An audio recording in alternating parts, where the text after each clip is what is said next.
Idiots. Lord Commander Skarthax muttered to himself. It's like they want to be found. Lord Commander Skarthax was a huge brute of a Zugon. His 3 legs and all 4 arms were swollen with muscle, so swollen they looked like they might burst. All 4 of his eyes looked small and beady beneath the bone ridges that topped his head. His skin was fluorescent yellow. The skin was marred and crisscrossed with the scars of 1,000 battles. The Lord Commander might look like a dumb, violent thug, but that's not what he was. Skarthax was lethally clever, a mix of meticulous and alien. Logistics and cunning tactics had seen him through 9 interstellar invasions. Skarthax knew when to be bold, when to be cautious, when to strike, and when to run. That was why he had been entrusted with the fate of his people. The Zugon were reavers. Their technology consumed a vast quantity of resources. Resources that could only be harvested from life-bearing worlds. Many of those worlds had housed other sapients. Nearly all of those species had fought back, but very few had the technological advancement to pose any kind of a threat. Planet Earth would be no different. The Lord Commander eyed the world on his sensory screen. Earth was still half a light year away, but the mothership's sensors were advanced enough to show him everything he wanted to know. The planet was infested with sapients. Humans, they called themselves. They had so many cities putting out so much light that the planet looked like a Cleveland glow ball. The light pollution was the least of it. The humans were broadcasting a massive amount of electromagnetic radiation.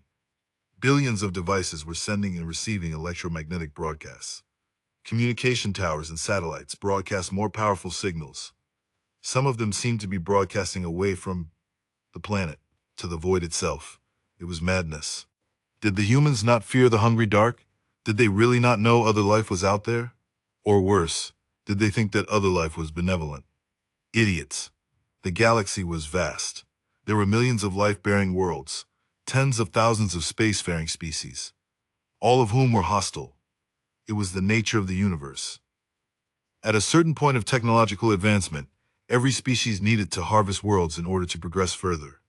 A Class 4 civilization would need to consume hundreds of planets before their technology evolved enough to reach Class 5. Any nation that refused or failed to do so would be extinguished when another species came along. Skarthax knew the humans didn't deserve what was going to happen to them. He would take no pleasure in exterminating them. It was simply something that had to be done, something that would happen to them whether Skarthax did it or not. Earth was a Type 3 civilization. Most Type 3s knew enough to stay quiet, to hide. These creatures seemed to be seeking out alien life. If Skarthax hadn't found them, someone else would. Hylux, Skarthax ordered. What are their defenses? Report. Lord Commander, Hylux reported, the humans have developed much more quickly than anticipated. Their computing systems are quite advanced, limited spaceflight has been achieved, and they have acquired nuclear capabilities. Nuclear? Skarthax frowned. Fission bombs? Yes, sir, Hylux confirmed. Hylux was smaller than Skarthax. His skin was red and his eyes were wide and intelligent. Fission bombs. The humans have attached them to missiles with a potential range of 5,600 kilometers. Scanners indicate that the humans have over 13,000 fission bombs. 13,000? Skarthax blinked. Why would any species need so many fission bombs? Why would anyone stockpile enough nukes to sterilize their own planet 10 times over? Sir, their level of advancement is... Hylux waved 2 of his arms in a worried gesture. It's insane, sir. The initial transmissions we picked up were from a species in the first stage of Class 3. That was 100 light years from here, but... He waggled his other 2 arms. The humans are in Stage 4 now. Maybe Stage 5. I've never seen a tech jump that big that quickly. Stage 5. I had taken the Zugon nearly 400 years to advance from Stage 1 to Stage 5. For the humans to do it, in a mere century. Then it's a good thing we found them now, the Lord Commander decided. At that rate of advancement, they could become a Type 4 civilization in another century. Or less, sir, Hylux agreed. He was still frowning. I don't know, Lord Commander. Something about these people gives me a bad feeling. The Lord Commander considered that. Hylux wasn't superstitious. Hylux was the most meticulously observant assessment officer the Zugon had. That's why Skarthax had put him in charge of the assessors. Brushing off his officers' concerns would be foolish. Then let's be as prepared as we can, Supreme Assessor, Skarthax told him. Have your team run another check for hidden weapons and prepare a battle plan. I want Earth's leadership, communications, and nuclear capability to be neutralized within the first hour of our strike. Sooner, if possible. Yes, sir. Supreme Assessor Hylux got to work. Skarthax listened to the Assessor team's work as he gazed on the alien world. The Assessors worked in tiers. Tier 1 operated in groups of 30, with each group led by a junior assessment officer. The junior officers formed Tier 2. They were also in groups of 30, with each group reporting to a middle assessment officer. And so it went for 5 tiers, leaving Hylux to command and sift through information from over 24 million experts in the fields of science, tactics, and xenobiology. The assessors were a model of brilliant efficiency, but it still took nearly 9 hours to assemble an attack plan that satisfied the Lord Commander. Skarthax spent another 4 hours reviewing the plan and arranging his forces. It was a level of over-preparation that bordered on redundancy, but Skarthax didn't care. The first strike had to be perfect. Above all else, the humans could not be allowed to launch their fission bombs. Bombs weren't really a threat to the Zugon. Not directly. The Lord Commander's fleet would easily destroy such primitive tech before it could reach his ships. Even if the humans managed to land a hit, a nuclear blast wasn't enough to pierce his force screens. The problem was what would happen if the Earthlings nuked themselves out of spite. Irradiating the planet would seriously lessen the number and type of resources the Zugons could extract. Eventually, all Zugon forces were arrayed and coordinated. Final checks were run. Skarthax took a deep breath and let it out slowly. Then he spoke into the log as a blade corms. Attention all forces. This is the Lord Commander. Commence operation on my mark. Skarthax took one more look at the plan and his fleet. He opened his mouth to give the order. Wait! The shout came from Supreme Assessment Officer Hylux. The Lord Commander looked askance at the Supreme Assessor. Code Zeely, the Supreme Assessor reported. Code Zeely. I repeat, we have a Code Zeely. Fear and adrenaline shot up all 3 of the Lord Commander's legs and down both of his spines. He was careful not to let any of it seep into his voice. Attention all forces. This is the 9th. Lord Commander, stand down and await further instruction. I repeat, stand down and await further instruction. Skarthax spared a moment to make sure his fleet was complying. Then he turned to Hylux. What is the source of the Code Zeely? Skarthax consulted his computer. It came from a junior-grade assessment officer. Lova Savar. Get her up here, the Lord Commander ordered. Now. Junior Assessor Lova was not on the mothership. It took 4 hours to get her to the command center. Skarthax waited patiently. Normally, the Lord Commander wouldn't have any reason to interact with such a low-ranked officer. But a Code Zeely was not to be ignored. Code Zeely was a protocol that could be initiated by anyone. It was almost never used. The sole purpose of Code Zeely was to get the Lord Commander's attention in the event there was a threat to the entire Zugon species. Code Zeely had only been used twice in the entire history of the Zugon. Skarthax couldn't imagine what had prompted a junior assessor to use it now. Skarthax sized up the junior assessor when she was escorted into the command center. She was small, with violet skin and a surprisingly fetching set of bone ridges. She was also vibrating with anxiety. Typical.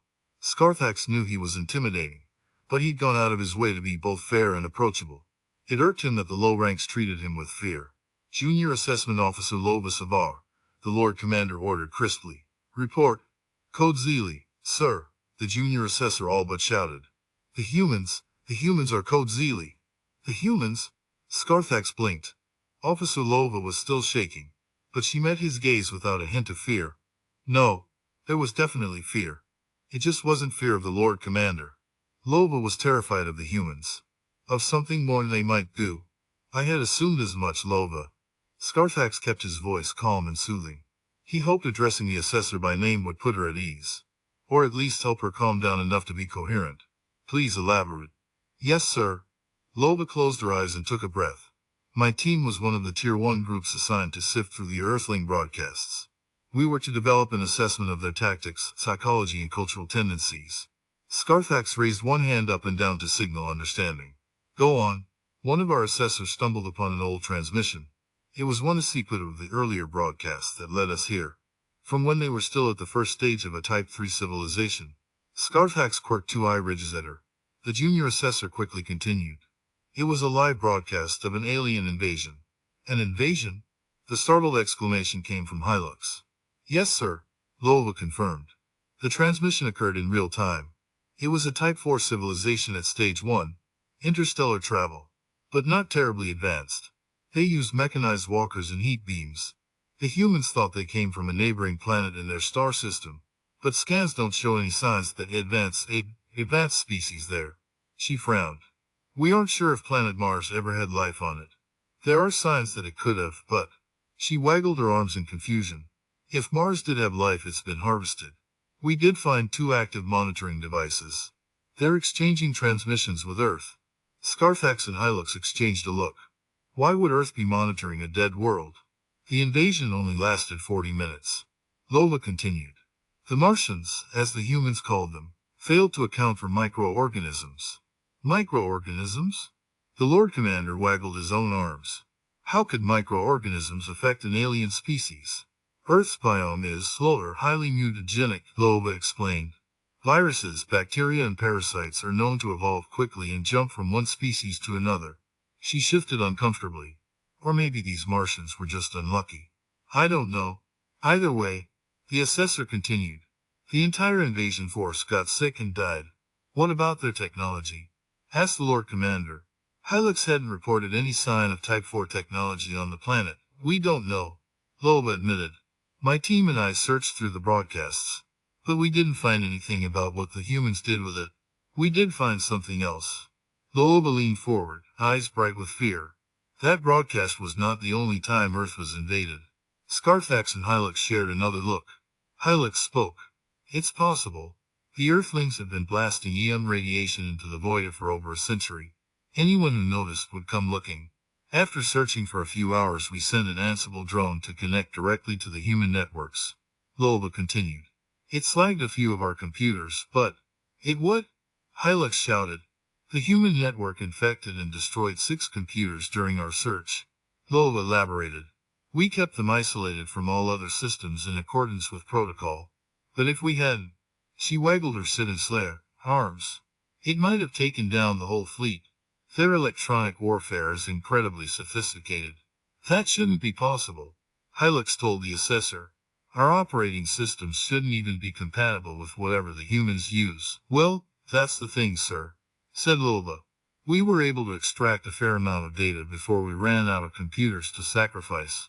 Apparently the humans have used their networks to disable alien tech before. We found a historical reenactment of their Independence Day event. Hylux prompted. An invasion that occurred roughly 30 years ago, said Lola. Type 4 civilization. Stage 3. Roughly comparable to our own forces. They destroyed several cities before the humans infected their network with a digital virus. The virus shorted out their technology.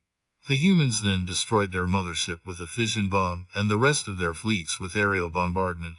Glaxla preserve us, Hylux swore. That's not all, Lola continued. There was another invasion by a Type 4 Stage 2. Silicone-based, judging from the green blood. The humans killed them with high-frequency sonics. How certain of you are this? Asked the Lord Commander. Not 100%, Lola admitted. The data we found wasn't live. It looked like historical reenactments. It's possible the broadcasts were pure fiction. But the tech and tactics line up with our own. She waved 3 arms in the Zugon equivalent of a shrug. We couldn't extract enough data to confirm or debunk anything. But there is one thing we are absolutely sure of. And what would that be, Junior Assessor? The Lord Commander asked. The humans are aware of life outside their own world, Lola told him. And they know that life is hostile. Skarthax opened his mouth to speak. He shut it. They know there are other species out there, the Junior Assessor insisted. They know that we all hide from each other. They know